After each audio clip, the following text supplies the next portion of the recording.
Est-ce que vous faites partie des gens qui, lorsqu'on évoque le ciel, s'imaginent immédiatement une multitude de personnes en blanc, en chantant? Eh bien, la plupart des gens pensent comme ça.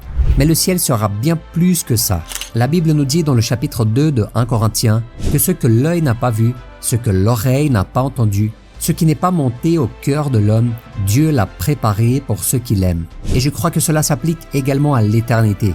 Les Écritures évoquent quelques aspects du ciel, mais nous ne les connaîtrons pleinement que lorsque nous y serons. Une chose est certaine, le ciel ne sera pas un endroit monotone. Nous y aurons de nombreuses activités. Cependant, il y a des choses que la Bible nous assure que nous ne ferons pas lorsque nous serons dans l'éternité avec le Père, et c'est précisément de cela dont nous allons parler dans la vidéo d'aujourd'hui. Mais avant de commencer, je vous demande de vous abonner maintenant à notre chaîne et de nous laisser un tout petit commentaire, que ce soit un simple merci, soyez sûr que cela nous aide énormément.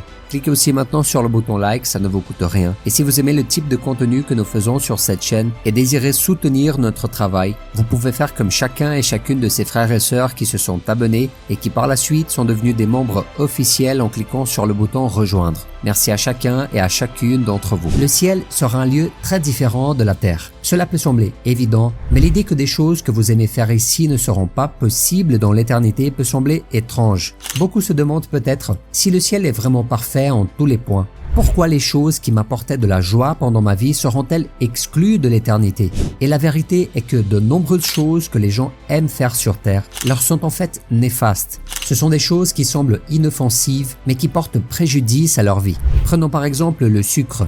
Nous savons tous qu'il est très nocif pour la santé humaine et pourtant la plupart des gens consomment de grandes quantités de sucreries au quotidien.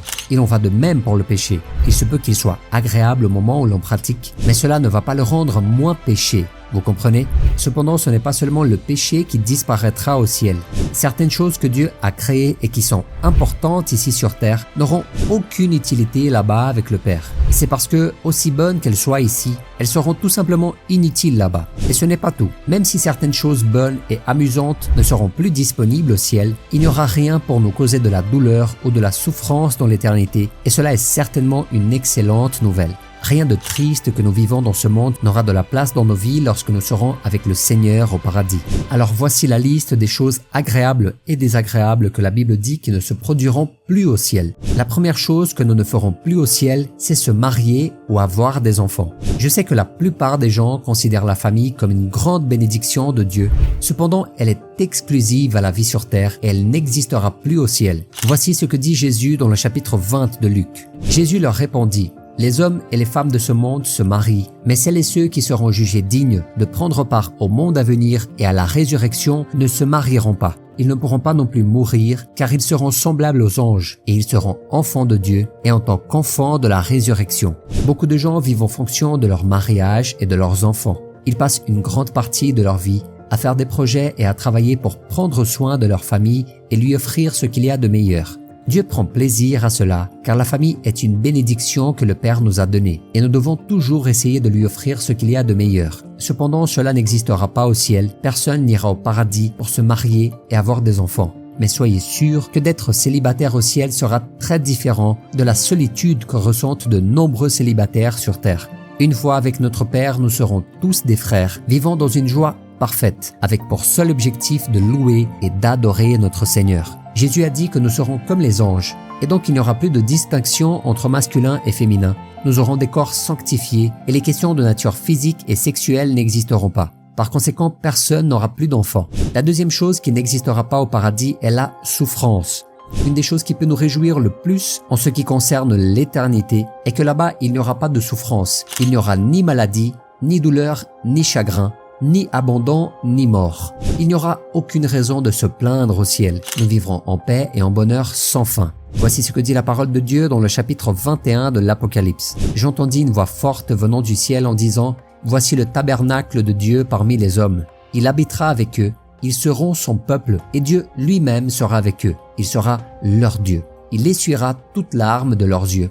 La mort ne sera plus et il n'y aura plus ni deuil, ni cri, ni douleur, car ce qui existait avant a disparu. » Ressentir de la douleur, qu'elle soit physique ou émotionnelle, est une partie intégrante de la vie humaine.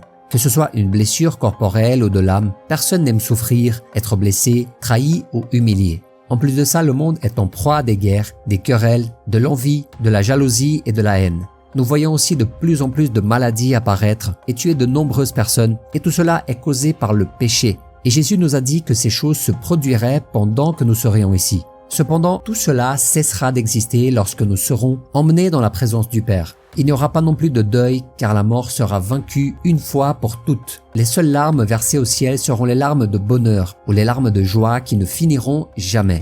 La troisième chose qui n'existera pas au paradis, ce sont les plages. Qui n'aime pas se promener sur une plage par une journée ensoleillée? Que ce soit pour nager, surfer, écouter le bruit des vagues ou simplement contempler la beauté de la mer. Les gens considèrent la plage comme l'une de leurs destinations préférées pendant les vacances, les week-ends ou pendant leurs congés. C'est parce que la côte nous offre le repos et la tranquillité que nous avons tendance à ne pas avoir au quotidien. Mais cela ne va pas durer pour l'éternité aussi. Lisez avec moi un autre extrait du chapitre 21 de l'Apocalypse. « Puis je vis un nouveau ciel et une nouvelle terre, car le premier ciel et la première terre avaient disparu et la mer n'existait plus. Je vis descendre du ciel d'auprès de Dieu la ville sainte, la nouvelle Jérusalem, préparée comme une mariée qui s'est fait belle pour son époux. Dieu a montré à l'apôtre Jean que l'océan n'existera pas pour l'éternité. Pour beaucoup de gens, cela peut sembler triste. Cependant, la Bible associe toujours la mer au chaos, au danger et à la mort. De plus, nous n'aurons pas besoin de chercher un endroit spécifique pour nous reposer ou nous détendre, car le ciel tout entier sera rempli de la paix et de la tranquillité de Dieu. La quatrième chose qui n'existera plus est l'obscurité. Lorsque Dieu a créé le temps, il l'a divisé en deux parties, le jour et la nuit. Pendant le jour, la terre est éclairée par le soleil et pendant la nuit, la terre est plongée dans l'obscurité. Beaucoup de chrétiens regardent le ciel pendant la nuit et sont émerveillés par la création de Dieu. Les incomptables étoiles rendent impossible d'imaginer qu'il n'y a pas de créateur qui soit responsable pour la beauté du firmament. Même dans les villes où la pollution rend difficile de voir les étoiles, la vue d'une pleine lune ou d'un coucher de soleil enflammé peut certainement amener les gens à s'arrêter et à regarder le ciel émerveillés par l'œuvre de Dieu. Mais une fois au paradis, ce ne sera plus le cas. Regardez ce que nous dit la Bible. La ville n'a besoin ni du soleil ni de la lune pour l'éclairer, car la gloire de Dieu l'éclaire et l'agneau est son flambeau. Les nations marcheront à sa lumière et les rois de la terre y apporteront leur gloire. Ses portes ne seront pas fermées de toute la journée, car il n'y aura plus de nuit. Oui, mes frères, il n'y aura ni soleil ni lune au ciel. Et pourtant tout sera constamment éclairé, parce que la présence même de Dieu sera une source constante de lumière parfaite. L'obscurité qui a duré si longtemps pendant que nous vivons dans ce monde prendra finalement fin. Et le jour parfait se lèvera pour ne jamais disparaître. Il n'y aura plus de crainte de ceux qui se cachent dans les ombres, car les ombres elles-mêmes auront disparu pour toujours. Seule la lumière et la joie subsisteront. Et l'absence de l'obscurité au ciel ne concerne pas seulement l'obscurité physique, elle concerne aussi l'obscurité spirituelle. Après tout, le cœur humain est rempli des ténèbres du péché, de l'avidité, de la haine et de la violence. Et ces choses n'existeront pas au ciel. La cinquième chose qui ne va pas exister au paradis est la méchanceté. Depuis qu'Adam et Ève ont péché et ont été chassés du jardin d'Éden, le monde a été envahi par la méchanceté.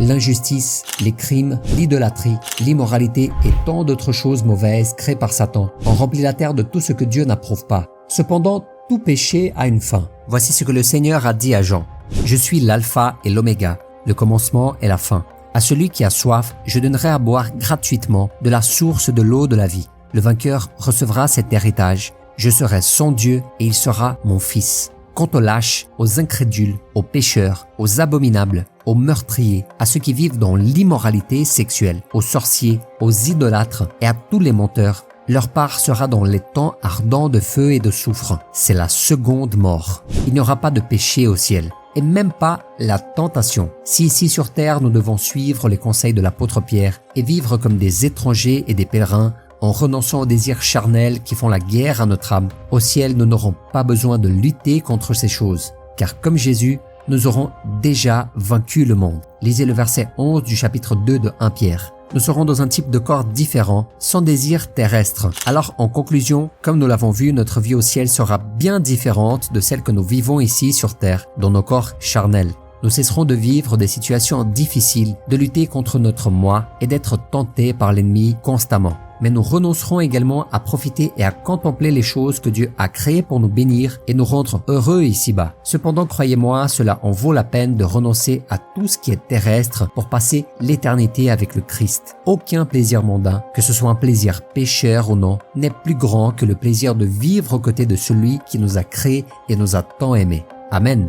Je vous demande de partager maintenant cette vidéo et de nous laisser un tout petit commentaire. Que ce soit un simple merci, ça nous aide énormément. Cliquez aussi sur le bouton like et n'oubliez pas de choisir l'une de ces deux vidéos que nous laissons en recommandation pour vous. Que Dieu vous bénisse, je vous attends dans la prochaine vidéo.